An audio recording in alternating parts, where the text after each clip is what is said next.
You won't believe what happened that night. The bar was buzzing, music playing low, the clinking of glasses blending with the laughter of regulars.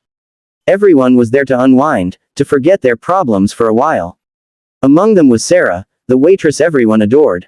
She had this warm smile that could light up the darkest room, but behind that smile was a story no one knew, until that night. It all started when a group of bikers walked in. The type that made the whole place go quiet for a second. Leather jackets, tattoos, the smell of gasoline still on their clothes. They weren't troublemakers, but their presence carried weight.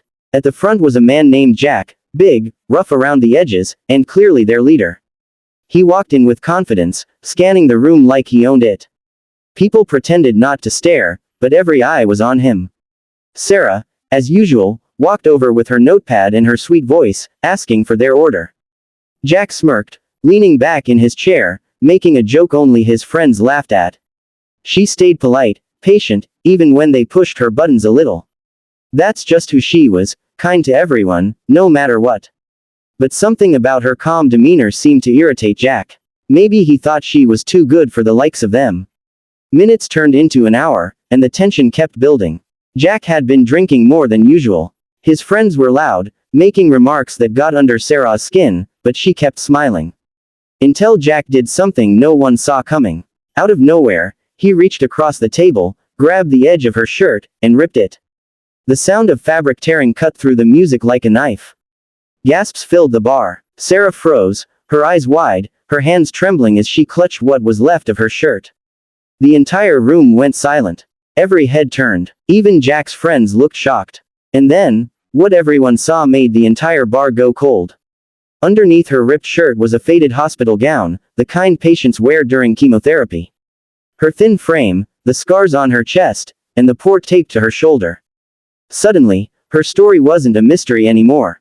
Sarah wasn't just the smiling waitress everyone loved, she was a fighter battling cancer, coming in every night to work because she needed to pay for her treatments.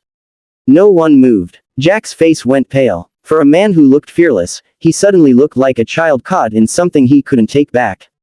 Sarah didn't say a word. She just stood there, tears welling up but refusing to fall. That silence, it was louder than any shout could have been. And then, something unexpected happened. Jack slowly stood up. He didn't bark orders or make excuses. He just took off his leather jacket and, without saying a word, draped it over Sarah's shoulders. His hands were shaking. His eyes, they weren't angry anymore. They were broken, full of guilt. He turned to his crew and muttered, "We're done here." But he didn't leave. Instead, he reached into his back pocket, pulled out a thick wad of cash, and placed it gently on the counter. "For her treatments," he said, his voice cracking. "And, for what I did." Sarah didn't know what to say. No one did. The bar, once buzzing with noise, now stood in stunned silence. And then, one by one, people started standing, walking over to the counter, laying down bills, 20s, 50s, whatever they had. It wasn't about the money anymore, it was about humanity. By the end of the night, that counter was overflowing. Sarah held that jacket close, not just for warmth, but because it was the first time in a long time she felt like someone saw her pain, and cared. Jack. He walked out without another word, but not before looking back at her one last time. That look said everything: regret, respect, and a silent promise to be better. That night changed everyone. It wasn't about a ripped shirt anymore. It was about the battles people fight silently, the weight they carry while still smiling.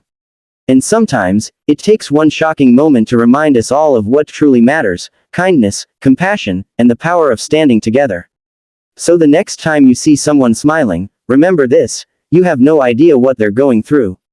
Be gentle, be kind, because you just might save a life without even knowing it.